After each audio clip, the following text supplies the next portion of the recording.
finding in the Explanar golf training system. I devised this about 10 years ago and I've been developing it ever since. Really, it relates the golf swing in the way that stabilizers teach a child to ride a bicycle. It just gives you a feeling. The 2D image of Ben Hogan's sheet of glass now becomes a 3D reality. Now, I don't have to use a golf club in Explanar, I actually use a weighted power roller. In this case, from the driver to the 6-iron length, this power roller does the job. If I take my stance in Explanar, I rest the power roller on the bottom of the hoop and take my stance, and the ball is central in my setup. Now, the only thing I've got to know is the angle of Explanar. So I'd reach forward and get a dowel rod, and very simply, by resting the dowel rod on the planar surface, by sliding it up, you can see that the dowel rod rests exactly on the upper sternum, the crossing point of the human wheel. Now I can start to swing the power roller. Turning my body backwards and forwards, very quickly, I get a half a swing. In fact, it probably gets to 2/3.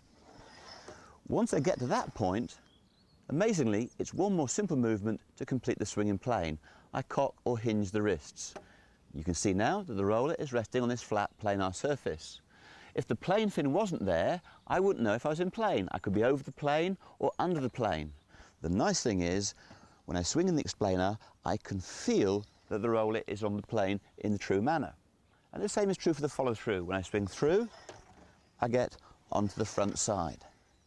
You can see that I'm on the plane fin following through and swinging back. So really, the drawing of Ravielli and Hogan, the pane of glass, was a 2D image. I've now got a 3D experience of that concept. Mr. Hogan would be able to use the Explanar in just the same way as myself. I'm sure he would feel comfortable because it's reflecting almost everything that he did within his own golf swing.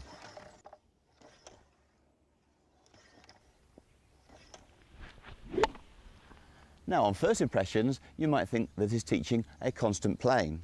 Well, to teach a constant plane in the backswing and the downswing, the tip of the roller would have to stay exactly like that. But we know from real golf swings, and particularly Mr. Hogan's, the tip of the roller, or his club head, would sweep out slightly above the biomechanical optimum, shallow to it perfectly, and then come down to the perfect plane through impact. Now, let's see how Mr. Hogan uses that on the golf course with a real golf club.